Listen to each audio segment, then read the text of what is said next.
What's up, guys? Welcome back to another video. Today we are going to be checking out Dutch versus English food. So this is going to be an interesting one since I am half British, guys. So yeah, let's see what we actually got and what we got from the Dutch people. Let's get right onto it, guys. Don't forget to smash the like button, subscribe to the channel. It really does help out, support me. So go do that for me. And yeah, let's get right onto it and see what we got. With some English food.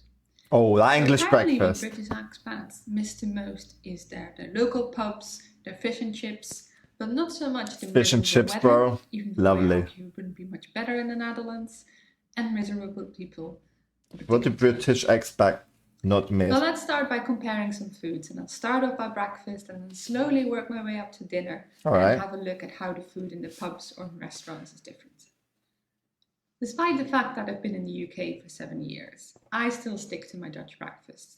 And that involves sandwiches and more sandwiches, and also sandwiches for lunch, to be honest. Okay, I'll guess this one. All my sandwiches. It's probably like easier to make, you know, because English breakfast, man, you need baked beans, you need sausages, you need bacon, you need eggs, you need toast and butter and jam, whatever you have it with. It's like a whole combination of everything, bro.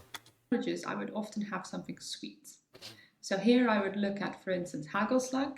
Yeah, Dutch people have that a lot by the looks of it. That go on top of your bread, or something like, for instance, peanut butter. I hate that. Now, I hate if you it. look at the English breakfast, the only thing I can kind of compare it to is maybe something like you have toast and Marmite. And for me, it would be Marmite easy as well, yeah. If I compared the two, I'd definitely stick to my Dutch breakfast. But maybe what people are more used to is the traditional English breakfast. And obviously we know that English people don't have it mushrooms as well, tomatoes. Every day. But this would be the bacon, sausages, eggs, mushroom, tomatoes, hash brown, beans, and black pudding. It's almost like an endless list of supplies. In the Netherlands, you never really get that far. So you would kind of stick to maybe some scrambled eggs and some toasts. And perhaps something a bit simpler. Okay.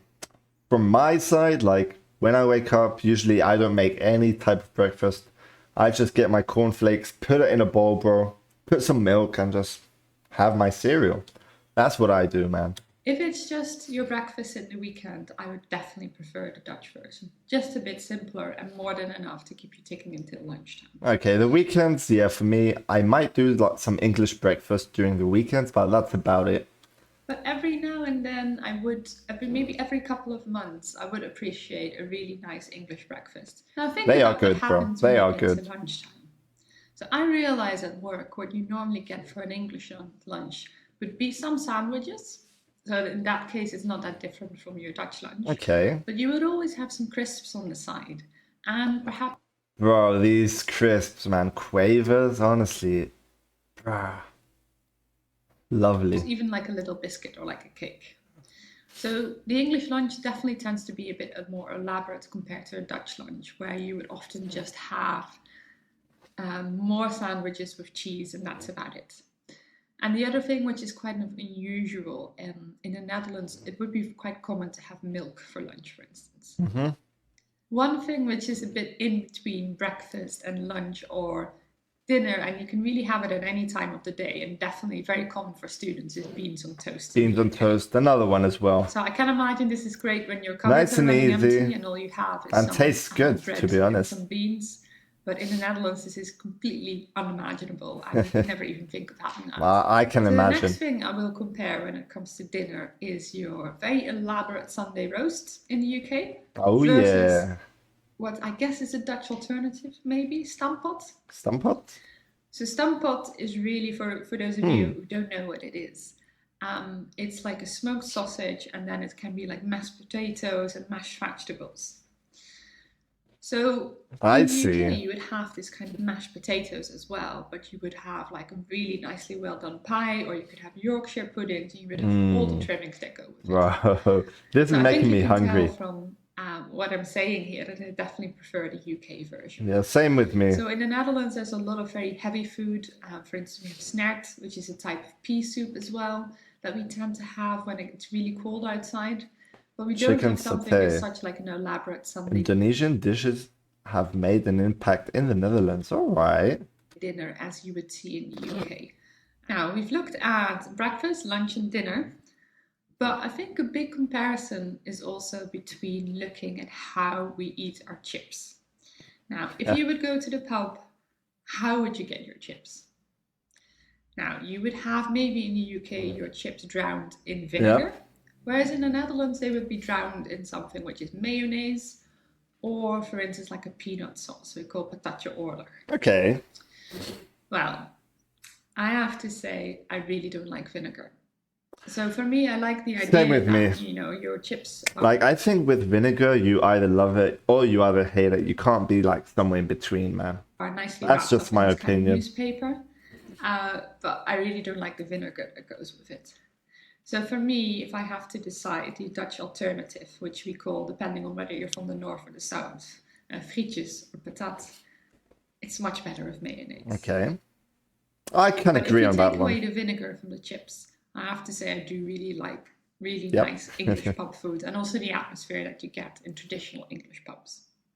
While I perhaps don't miss Dutch pubs that much, what I do really appreciate there, in an English pub you tend to have, and when it comes to snacks, just some peanuts, maybe some pork scratchings, and that's about it. Whereas in the Netherlands, we would have bitterballen, frikandellen, kroketten, and they are so typical Dutch, I haven't seen them anywhere else. All So right. definitely the snacks are much better when it comes to the Netherlands. Another thing you want to bear in mind is the beer. Well, there's a lot I can say about this The because I beer. lived in Okay. Belgium for quite a while What do as we have well. with the beer? And the region where I'm from in the Netherlands is very close to Belgium. But imagine a massive pint of beer versus just roughly about half a pint that you get in the Netherlands. I guess it depends on what you go for. I prefer to drink much smaller volumes because I don't drink much beer anyway. But I can imagine. I'm not really of a beer guy either. I'd rather just have like, I'm a whiskey guy. Like, I love my whiskey, bro. That's just how I drink. Imagine why some people prefer like a proper pint to go with.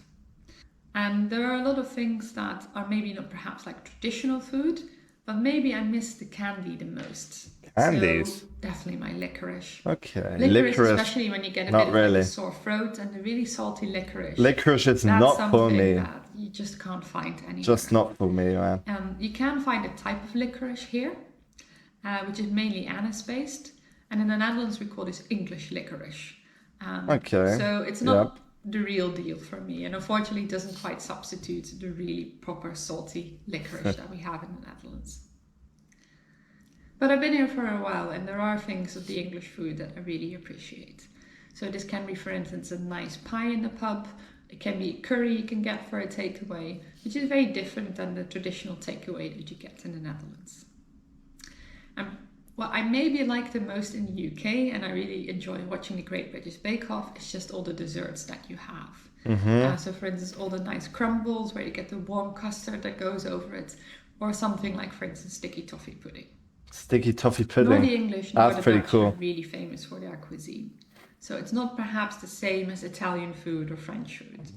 But I have to say there are definitely some things that I appreciate from both sides, like the desserts and the licorice that I mentioned before.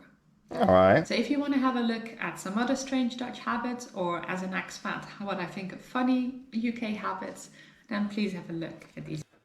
Well, so that was actually a pretty interesting video. I still think like I will pick the like English food rather than the Dutch ones.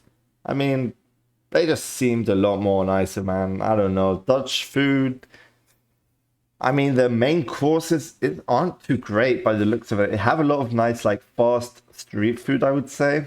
But for main courses, I'll stick with English for that. Let me know, guys, your thoughts as well in the comments below. Hope you all enjoyed the video. Let me know your thoughts. And yeah, if you haven't liked the video, guys, already, go smash the like button, subscribe to the channel. And yeah, we'll be seeing you on the next video. Thanks for watching and peace out.